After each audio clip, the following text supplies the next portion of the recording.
Bismillahirrahmanirrahim. Assalamualaikum warahmatullahi wabarakatuh. Alhamdulillahirabbil alamin wa kafa. Assalatu wassalamu ala sayyidina Muhammadin al-Mustafa wa ala alihi wa sahbihi ahli sidqi wal wafa. Qalu subhanaka la ilma lana illa ma 'allamtana innaka antal alimul hakim. Qala rabbi shrah li sadri wa yassir li amri wahlul 'uqdatam min lisani yafqahu qawli waj'al li waziran min ahli. Rabbana iftah bainana wa baina qaumina bil haqqi wa anta khairul fatihin. Teman-teman, saudara-saudaraku, khususnya jamaah kaum muslimin wal muslimat rahimakumullah, melanjutkan kajian yang kemarin kitab Sirah Nabawiyah Khulasah Nurul Yakin fi Sirati Sayyidil Mursalin. Ya, kita langsung masuk ke pembahasan yang pertama. Bismillahirrahmanirrahim. Qala musannifu rahimahullahu wa nafa'na bihi wa bi ulumihi fid dharaini amin. At-taurul awal, ay hadza at-taurul awal, putaran pertama atau periode pertama min hayati Rasulillah sallallahu alaihi wasallam, dari kehidupannya Rasulullah Muhammad sallallahu alaihi wasallam. Yang pertama, Sayyiduna Muhammad. Ini ungkapan Syekh Umar Abdul Jabbar di dalam pembuka ya pertama kitabnya beliau Khulasah Nurul Yakin dengan sebutan Sayyiduna Muhammad. Kita kerap mendengar qasidah atau sholawat, Syidanan Nabi, Syidanan Nabi, Syidanan Nabi, itu berasal dari kata Sayyiduna ya, karena susah ngomongnya sehingga menjadi Siddinan Nabi ya, tidak apa-apa, tidak apa-apa. Kemudian kalau ada yang menyalahkan, jangan kita menyanjung atau memuji dengan Rasulullah itu secara berlebihan dengan kalimat atau ungkapan Sayyiduna, itu terlalu berlebihan. Tidak ya, tidak berlebihan. Bahasa cinta itu tidak bisa kita bantah dengan syariat ya. Bahasa cinta tidak bisa kita bantah dengan hukum syariat, tidak bisa. Contoh, seseorang yang diberi nikmat cinta, perasaan cinta, kemudian dia mengungkapkan, wahai kekasihku, jangan engkau tinggalkan aku, sungguh aku tidak bisa hidup tanpamu. Ini bahasa cinta, jangan dibantah dengan syariat. Kalau dibantah dengan syariat ya salah. Artinya dia bisa hidup itu ada sesuatu yang tidak dari Allah gitu, yang tidak karena Allah. Artinya seperti itu. Kenapa? Karena dia mengungkapkan dengan perasaan cintanya, wahai kekasihku, jangan tinggalkan aku, sungguh aku tidak bisa hidup tanpamu. Nah, sungguh aku tidak bisa hidup tanpamu. Tapi ini bicara bahasa cinta. Kalau bicara dari segi tasawuf ya salah. Artinya sudah menduakan Allah gitu ya. Tapi ini karena bahasa cinta tidak bisa dibantah, tidak bisa dibantah. Itu syair-syair, para syair itu kan bahasanya kalau kita lihat itu sangat luar biasa sekali, penuh makna ya. Itu para syair. Jadi kalau bahasa cinta itu tidak bisa kita langsung telan mentah-mentah, tidak bisa kita bantah dengan syariat dan lain sebagainya. Ini Sayyiduna Muhammad. Beliau aja di dalam ungkapan pertamanya mengungkapkan dengan kata Sayyiduna Muhammad. Apa kita lebih alim, lebih ampuh dari beliau Syekh Umar Abdul Jabbar? Kok kita mau melarang atau bahkan menghukumi kalau kita tidak boleh menyanjung Rasulullah dengan ungkapan Sayyiduna ya? Kita tidak lebih alim dari beliau-beliau para ulama. Jangan kita mudah untuk selalu menyalahkan yang lainnya. Mungkin karena keterbatasan ilmu kita sehingga ada perbedaan di antara kita. Kita tidak tahu, seolah-olah diri kita yang paling benar. Na'udzubillah min dzalik ya. Jangan sampai kita seperti itu. Kemudian huwa Rasulullah ilan nasi kafah. Beliau adalah utusannya Allah untuk manusia keseluruhan. Bukan hanya kabilah-kabilah tertentu, bukan hanya bangsa Arab, bangsa Romawi, bangsa Indonesia dan lain sebagainya, tapi ilan nasi kafah, seluruh manusia yang ada di dunia ini, baik muslim maupun non muslim, ya. Wa akhirul anbiya, dan beliau itu sebagai akhirnya dari para nabi. Loh, tapi nanti katanya Nabi Isa akan turun ketika hari kiamat. Iya, Nabi Isa memang turun ketika kiamat, hari kiamat nanti, tapi bukan sebagai nabi yang membawa risalah atau syariat ajaran Islam, tapi sebagai umatnya Rasulullah Muhammad SAW. Kemudian wa imamur rusul, beliau juga sebagai imamnya dari para rasul. Ja'a bidinil islami, beliau Rasulullah Muhammad datang ke dunia ini dengan membawa agama Islam, bidinil Islam. Alladzi la yaqbalullah yaumal qiyamah dinan ghairahu. Agama Islam itu satu-satunya agama yang diterima oleh Allah. Selain agama Islam tidak akan diterima oleh Allah. La yaqbalullah. Makanya kita bersyukur kita diberikan nikmat iman, nikmat Islam. Ini sangat luar biasa sekali. Jadi wajib kita syukuri kenikmatan yang diberikan oleh Allah Subhanahu wa ta'ala dengan bentuk kita yang meyakini bahwa benar-benar Islam ini adalah agama yang benar, dinullah, dinul haqq, dinul khalis, ya, agamanya Allah, agama yang benar, agama yang ikhlas. Kemudian wahwa min nasli sadati Quraisy, dan beliau Rasulullah ini min nasli sadatil Quraisy, dari keturunannya bangsa Quraisy. Siapa bangsa Quraisy? Asyrafi qabilah fi Makkatal Mukarramah. Jadi qabilah yang mulia itu salah satunya adalah Quraisy. Bahkan ketika pemilihan Khulafaur Rasyidin, ketika pergantian pemimpin, pada waktu itu harus kandidatnya itu dari kalangan qabilah Quraisy, karena itulah asyrafa qabilah yang mulia.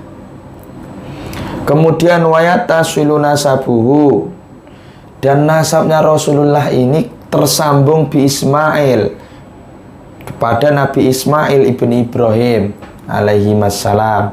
Jadi kalau diruntut, kalau mau diurut, nasabnya Rasulullah ini sampai kepada Nabi Ibrahim alaihi wassalam, ya. Nabi Ibrahim yang sebagai embahnya para nabi, yang sebagai Khalilullah. Nah, luar biasa sekali. Rasulullah ternyata nasabnya kalau diruntut satu keturunan dari Nabi Ibrahim alaihi salatu wassalam. Kemudian yang kedua, nasabuhu wa wafatu walidihi, ay hadza nasabuhu wa wafatu walidihi. Nasabuhu, nasabnya Rasulullah, wa wafatu walidi, dan wafatnya atau meninggalnya ayahanda beliau. Siapa ayahanda beliau? Waliduhu Abdullah, ayahanda beliau bernama Abdullah. Nasabnya ibnu Abdul Muthalib, ibni Hashim, ibni Abdi Manaf, ibni Qusay, ibni Kilab. Ini nasab keturunannya Abdullah, ayahanda beliau. Kemudian dari ibundanya wa ummuhu, ibundanya beliau bernama Aminah binti Wahab, Siti Aminah ya binti Wahab. Nasabnya ibni Abdi Manaf, ibni Zuhrah, ibni Kilab. Ini nasab ayahanda dan ibunda beliau. Fatajtami'u ummuhu ma'a walidihi fi jaddihil khamis. Fatajtami'u ummuhu ma'a walidihi. Jadi nasab dari ayahanda serta ibundanya itu fatajtami'u, berkumpul atau bertemu, fi jaddihil khamis, di kakek yang kelima. Siapa beliau? Wahuwa Kilab. Jadi ayahanda Abdullah, Sayyid Abdullah bersama ibunda Rasulullah yang bernama Siti Aminah, ternyata beliau berdua ini dari satu embah, keturunannya yang kelima, urutan yang kelima, yang bernama kakek beliau bernama Kilab. Nah, ini urutan yang kelima. Kemudian walaqad tuwfi waliduhu, dan sungguh meninggalnya ayahanda beliau, wahwa fi batni ummi, ketika Rasulullah itu masih berada di batni ummi, perut ibundanya beliau Siti Aminah. Wa umruhu thamaniya asyrata sanah, ketika ayahanda berumur 17 tahun. Ya, umur 17 tahun ayahanda Sayyid Abdullah meninggal dunia ketika Rasulullah masih berada di dalam kandungan ibunda. Kemudian wadufina bil Madinah, dimakamkan atau dikubur di Madinah. Walam yatsruk syai'am minal mal, walam yatsruk, sedikit pun tanpa meninggal harta kekayaan, harta benda. Sedikit pun Rasulullah tidak mendapatkan warisan dari ayahanda beliau Sayyid Abdullah. Nih, kalau ada orang yang berebut warisan, bahkan sampai bertengkar, bertekuk, putus silaturahim sama saudaranya sendiri cuman gara-gara warisan. Bahkan ini sampai ada yang mendoakan orang tuanya agar segera meninggal demi segera mengincipi atau merasakan harta warisannya. Naudzubillah, itu niru siapa? Rasulullah itu sedikit pun tidak menerima mendapatkan harta atau warisan dari orang tuanya. Ya, walam yatsruk syai'am minal mal, sedikit pun tidak meninggalkan harta kekayaan. Kemudian wiladatuhu wa radha'atuhu, ay hadza wiladatuhu, kelahirannya Rasulullah, wa radha'atuhu, dan penyusuiannya Rasulullah Muhammad sallallahu alaihi wasallam. Wulida sallallahu alaihi wasallam bi Makkah yaumal itsnain. Wulida sallallahu alaihi wasallam, lahirnya Rasulullah itu bi Makkah, di kota Mekah, yaumal itsnain, pada hari Itsnain, asaniya asyarata mir Rabiul Awal, pada bulan tanggal 12 mir Rabiul Awal, 12 Rabiul Awal, amal fil, tahun gajah. Kemudian timbul pertanyaan, wasummiya amu wiladatihi amal fil, kenapa kok dinamakan sebagai tahun gajah pada kelahirannya Rasulullah? Ini alasannya, li'anna malikal Habasyah, bukan malikal Abroha ya, malikal Habasyah. Jangan kita lupakan sejarah ini. Li'anna malikal Habasyah, karena seorang raja dari negeri Habasyah, ya, penguasa, raja ini penguasa, termasuk negeri Yaman itu dikuasai oleh Raja Habasyah ini. Negeri Yaman itu dulu sebagai provinsi, yang gubernurnya adalah Raja Abroha. Nah, jadi Raja Abroha ini seorang gubernur yang ada di Yaman. Kemudian Yaman tersebut dikuasai oleh Malikal Habasyah, Raja Habasyah.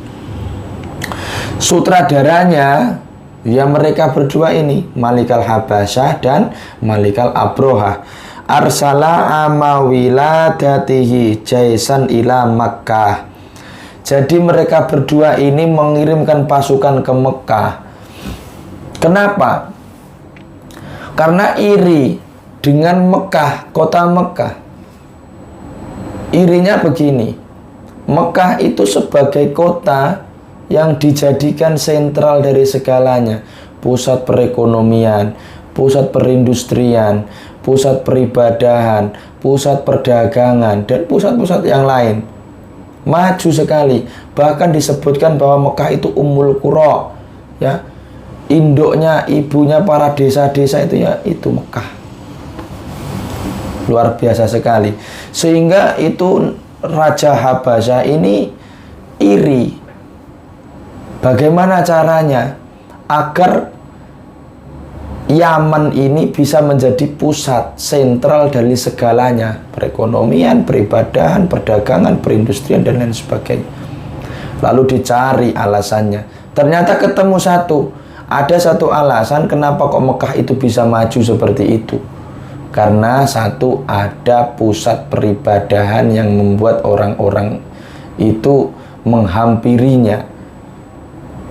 dengan adanya pusat peribadahan itu, lalu pusat perekonomian, perdagangan, perindustrian semuanya ikut maju dengan adanya satu pusat peribadahan yang bernama Ka'bah tadi, ya, pusat peribadahan atau sentral yang bernama Ka'bah, sehingga memicu semua perekonomian, perindustrian itu bangkit, bisa maju kembali. Karena dulu Ka'bah itu sebagai pusat peribadahan yang sangat dikenal oleh semua masyarakat yang ada pada waktu itu. Dikenal dari mana-mana, berbondong-bondong semua ingin menginjakkan kakinya di Ka'bah. Setelah ketemu alasan tersebut, maka arsala amawiladati Jaisan ila Makkah. Raja Habasha ini menyuruh atau mengirim pasukan ke Mekah untuk apa? Lihadmil Ka'bah, untuk merobohkan, untuk menghancurkan, memporak-porandakan Ka'bah. Kemudian wakana fihi filun adim, bukan hanya datang begitu saja, tapi mereka semua datang dengan membawa tunggangan yang bernama gajah. Gajah itu zaman dulu beda dengan gajah-gajah sekarang yang ada di Indonesia. Gajah zaman dulu itu kulitnya tebal-tebal, kuat. Kalau ibarat sekarang itu sebagai tank, tenaga atau senjata tank, kendaraan tank itu yang para tentara-tentara kalau dibuat tempur itu kan pakai tenaga tank. Ya seperti itu. Dulu tanknya itu ya gajah itu. Itu hanya mampu dibunuh oleh orang yang kuat dan pakai tombak. Kalau hanya pakai panah, pakai itu nggak mempan. Pisau, pedang nggak mempan. Harus pakai harus dibunuh dengan tombak. Itu pun harus dipakai orang yang kuat. Kalau orang-orang biasa nggak mempan. Nah ini. Kemudian fa'ahlakallahu Jaisan. Allah Subhanahu wa ta'ala menghancurkan pasukan-pasukan tersebut. Kenapa? Ini yang perlu kita ketahui. Jadi Allah menghancurkan pasukan bergajah itu bukan mutlak 100% ingin melindungi Ka'bah, ya. Tapi alasan di sini dalam kitab Khulasoh Nurul Yakin dijelaskan ikroman liwiladatin nabiyyi sallallahu alaihi wasallam. Karena Allah ingin memuliakan pada waktu itu adalah kelahirannya Rasulullah Muhammad sallallahu alaihi wasallam, kekasihnya Allah, utusannya Allah. Allah tidak ingin di sekelilingnya ada kekacauan, kegaduhan dan lain sebagainya. Bertepatan dengan pasukan Raja Abraha dan Raja Habasyah ingin menghancurkan Ka'bah, bertepatan dengan lahirnya Rasulullah, maka Allah di situ menghancurkan, menghalangi mereka semua sehingga tidak sampai ke Ka'bah. Jadi kelahirannya Rasulullah aman, Ka'bah pun ikut aman. Jadi alasan yang utama yakni ikroman liwiladatin nabiyyi sallallahu alaihi wasallam. Itu alasan yang paling utama. Kemudian wardo'athu ba'da ummih, yang menyusui setelah ibunda Siti Aminah yakni Saubah dari bangsa Al-Aslamiyah. Nah, jadi setelah disusui oleh Siti Aminah, kemudian disusui oleh Saubah Al-Aslamiyah. Siapa beliau? Khadimatu ammihi Abi Lahab. Beliau adalah pelayan atau budaknya dari paman beliau Abi Lahab. Summa Halimatus Sa'diyah, kemudian setelah Saubah Al-Aslamiyah, kemudian beliau disusui oleh Halimatus Sa'diyah. Setelah itu ila an balagha umruhu arba'a sanawat, sampai beliau Rasulullah itu mencapai umurnya 4 tahun. Selama 4 tahun beliau disusui, yang pertama ibundanya, yang kedua Saubah Al-Aslamiyah, kemudian disusui lagi yang ketiga Halimatus Sa'diyah, dari ketiga yang menyusui tadi selama 4 tahun, ya. Ini seputar kelahirannya Rasulullah Muhammad Shallallahu Alaihi Wasallam. Wallahu a'lam bishawab. Kita lanjutkan di kemudian hari, mudah-mudahan istiqomah. Selanjutnya wafatu ummihi wa hadonatuhu wallahu a'lam bishawab. Sedikit banyaknya semoga bermanfaat. Apabila ada kurang lebihnya saya mohon maaf yang sebesar-besarnya. Saya akhiri billahi taufiq wal hidayah wa ridha wal inayah. Assalamualaikum warahmatullahi wabarakatuh. Rabbi fa'fa'na bi barakatihim wa dinal husna bi hurmatihim. Rabbi fa'fa'na bi barakatihim wa dinal husna bi hurmatihim.